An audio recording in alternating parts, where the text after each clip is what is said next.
I'm Lilly Gundrey. I'm from Santa Fe, New Mexico. I'm 19 and I'm currently in university. My future best self would just feel kind of like a lightness and like a freedom and just like I think in the best world, like we could all explore each other in the world and there wouldn't be like shame and there wouldn't be like barriers.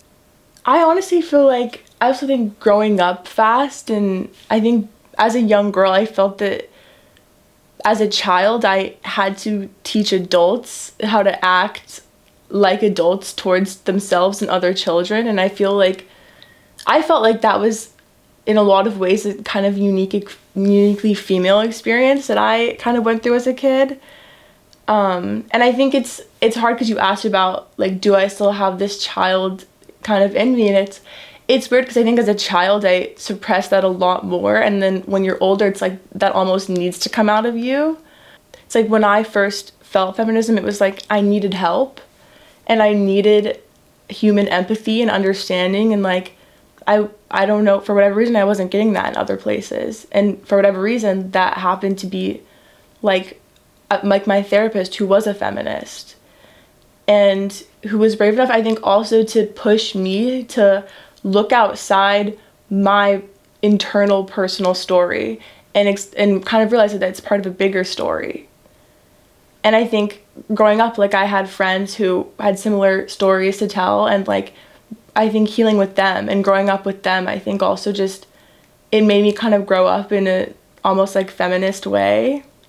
Innocence is like a very key word in relationships and in people, because I feel like there's a tendency to almost view all men as in this like innocent light, as like, oh, he innocently did a horrible thing to me.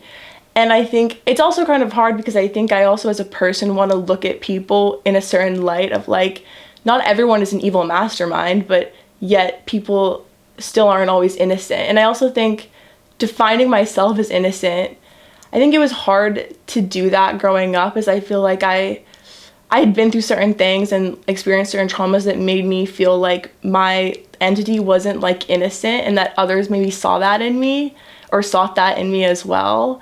So I feel like, and then also defining innocence is kind of hard as well, because it's, what does it really mean to be innocent? And like, I also think innocence can be naive sometimes, and that isn't always innocent in the same sense. When I was younger, I was always told like, when you're older, boys will be men and they won't be like that. And then I think I kind of realized at some point, if you never tell those people to stop or what they're doing is wrong, you're going to get to that age and we're going to be stuck with a bunch of people who never learned how to accept no or be polite or see people as people. So I think once I had that awareness, I just brought that into like my everyday life, and like definitely it's gotten me in trouble but I think I would much rather be in trouble now than when I'm an adult, and I want to be around good people.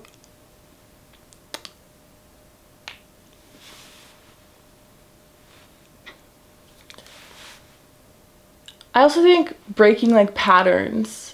A lot of my friends, I think, have experienced certain like family traumas, and I think being their friends, I've seen them go through so much, and they'll tell me, I'm so afraid I'm gonna bring this with me for when I have a family or for the rest of my life. It does follow you, but you just figure out how to move with those things instead of like through them or ignore them, because those things are always there. The real root of trauma is like you're not experiencing it right now, but it's, I think, how you move forward and what you encounter then. I've been given roles like, you're the caregiver and I always come to you for this, and it's like I love to care for people, like I love my friends, but at a certain like point it's like, do you see me as a person or do you see me as like an entity to care for you?